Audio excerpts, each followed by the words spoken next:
예, 안녕하세요. 제가 윤석열 대통령 탄핵 이후 치러질 대통령 선거 결과에 대해서 말씀을 드릴게요.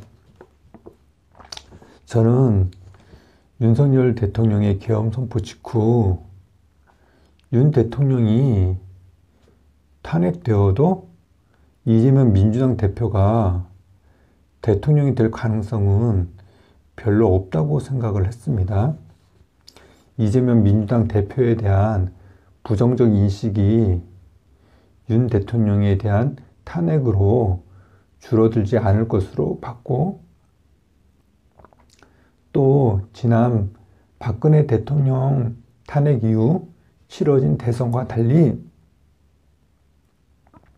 보수 진영이 분열되지도 않을 것으로 봤기 때문입니다. 죄송합니다. 하지만 현재 국민의힘의 모습을 보면 차기 대선에서 분열될 가능성이 아주 높아 보입니다. 한동훈 대표를 비롯한 탄핵 찬성파와 친윤을 주축으로 하는 탄핵 반대파가 분열할 가능성이 매우 높아 보이는데요. 특히 서로 간의 증오심 때문에 선거 과정에서 단일화도 안 될 것 같습니다. 결국에는 박근혜 전 대통령 탄핵 때 홍준표, 안철수, 유승민 등으로 분열된 바람에 문재인 후보가 대통령에 당선된 것처럼 차기 대선에선 이재명 대표가 대통령이 될 것으로 보입니다. 물론 이재명 대표가 현재 진행 중인 재판에서 형이 유죄가 확정되어 대선에 출마하지 못할 수도 있을 것입니다. 하지만 이재명 대표에 대한 재판 결과에만 의지한다는 건 너무나 리스크가 크다고 봅니다. 무죄로 나올 수도 있는 겁니다. 그리고 설령 이재명 대표가 대선에 출마하지 못한다고 하더라도 다른 민주당 후보가 당선될 가능성이 더 높다고 봅니다.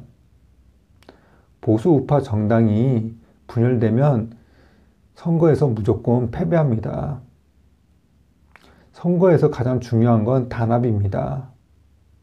분열되어서 한 번이라도 이긴 적이 있었나요? 없었습니다. 이렇게 이재명 대표나 다른 민주당 후보가 대통령이 되면 어떻게 될까요? 문재인 정권 시절과 비슷하거나 더 심해질 것으로 예상됩니다. 문재인 정권 시절엔 종부세 등 부동산 세금이 폭탄 수준이었는데 그렇게 다시 돌아갈 것입니다. 문재인 정권 시절 진성준 민주당 의원은 여기가 북한이냐라는 말이 나올 정도로 강력한 부동산 정책을 실시해야 한다고 말했는데요. 현재 진성준 의원은 민주당 정책위 의장입니다. 그리고 문재인 정권 때 여당인 민주당이 계약갱신 청구권이라는 걸 통과시켰는데요. 이것도 많은 문제가 있어서 비판을 받았습니다. 개혁 자유의 원칙을 너무나 많이 제한한다는 건데요. 이런 마당에 최근에는 야당에서 무제한으로 갱신 청구권을 행사할 수 있도록 하는 법안이 발의가 되었어요.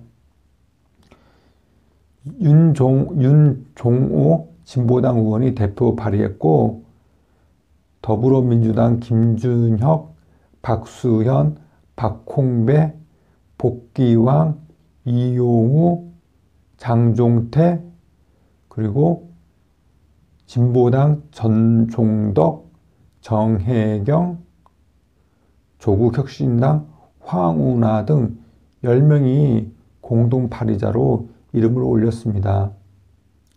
개인의 재산권이 보장되고 계약 자유 원칙이 당연한 건데도 불구하고 헌법상 보장되었음에도 불구하고 대한민국에서 100주에 이런 법안이 발의된 것입니다.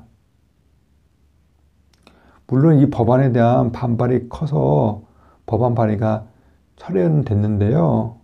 그런데 이런 법안을 갖다가 생각해서 발의했다는 것 자체가 참으로 우리 사회가 어떤지 보여주는 것 같습니다. 아무튼 정권이 바뀌면은 이런 법안이 다시 발의되고 국회를 통과할 수도 있을 것입니다. 그래서 정말 걱정입니다. 이렇게 정권이 바뀌면은 다시 또 이후에 보수 정권이 다시 들어설 수 있을까요? 참 그건 잘 모르겠습니다. 예, 감사합니다.